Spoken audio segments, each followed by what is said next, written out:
Quranın hieroqlif hərfləri ilə bir əlaqəsi var. Bu hərflər nədir? Qısa bir məlumat verəsi olsam, hieroqlif yazıları qədim Misirlilərin bir yazı sistemidir. Zamanla çox müharibələrə məruz qalır deyə adət-ənənələri, dilləri və bununla birgə bu yazı sistemi də get-gedə unudulmağa başlayır. Bir müddətdən sonra hieroqlif hərflərini dünyada bilən bir nəfər belə qalmır. Bu yazıları belə maraqlı edən nədir? Hələ də gözümüzün qabağında olmasıdır. Çoxumuz əminəm ki, görmüşük. Yəni bu piramidalarda, qədim divarlarda və ya filmlərdə çox vaxt gördüyümüz köhnə perqamentlərdə yazılan həmin o yazılar. Bəs necə oldu ki, bu yazıları daha oxuya bilirik? Bundan hardasa 200 il qabaq, 1799-cu ildə bir qazıntıda Rosetta adlandırdıkları bir daş tapırlar. Bu daşı tapandan 23 il tədqiqdən sonra daha hieroqlif hərflərini anlayıb normal oxumaq mümkün olur. Yəni bu o deməkdir ki, piramidalar, köhnə perqamentlər, Misirdəki o qədimi divar yazılar daha oxuna biləcək. Bəs yaxşı, bütün bunların Qurana baxan tərəfi nədir? Deməli 1900 illərin başlarında arxeoloji qazıntılarda Misirdə yeni bir perqament kəşf edilir. Tərcümə olması üçün elm adamı olaraq bilinən Ellen Gardnerə verilir. İpor adı ilə sərgilənən bu perqament də 2-ci Ramzes dövrünə aid fəlakətlərdən danışılır. Azərbaycan dilinə tərcüməsi isə fəlakətlər bütün məmləkəti örtmüşdü. Hər yerdə qan var idi.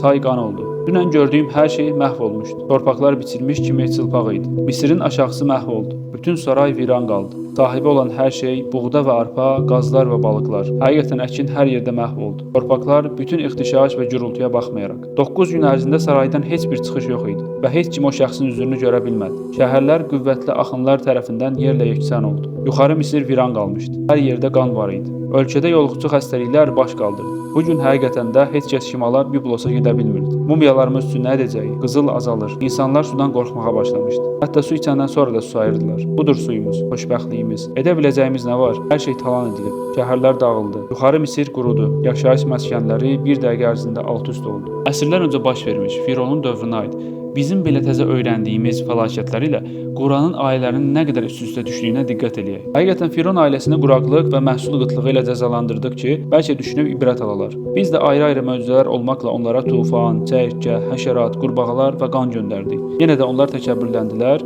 və günahkar bir qövm oldular. Yəni düşünün ki, gözümüzün qabağında bu qədər piramidalar var. Köhnə perqamentlər var. Üstləri yazı ilə doludur və bunları bir nəfərin belə oxuya bilmədiyi bir dövrdə Rasulullah sallallahu əleyhi və səlləm Misrə bir dəfə belə ayaq basmadığı halda Musa əleyhissalam və Fironun dövründə nələr baş verdiyini Quranda hərf-hərfinə yazır. Biz hələ bunu yeni 200-300 il qabaq güclə öyrəndiyimiz halda 14 əsr qabaq bir adam çıxıb bu məlumatları necə verə bilərdi? Nəinki Quranın nazil olduğu dövrdən. Eramızdan əvvəl 3300-cü illərin bir hərf sistemindən danışırıq. Yəni ki, Quranın nazil olduğu dövrdə bu hərf sistemindən əsər əlamət qalmamışdı. Bir nəfər belə bilmirdi. Hətta ayənin birində: "Ey Rəsulum, biz sənə Quranı vəhy etməklə keçmiş qövmlərə aid qissələrin ən gözəlini anladırıq.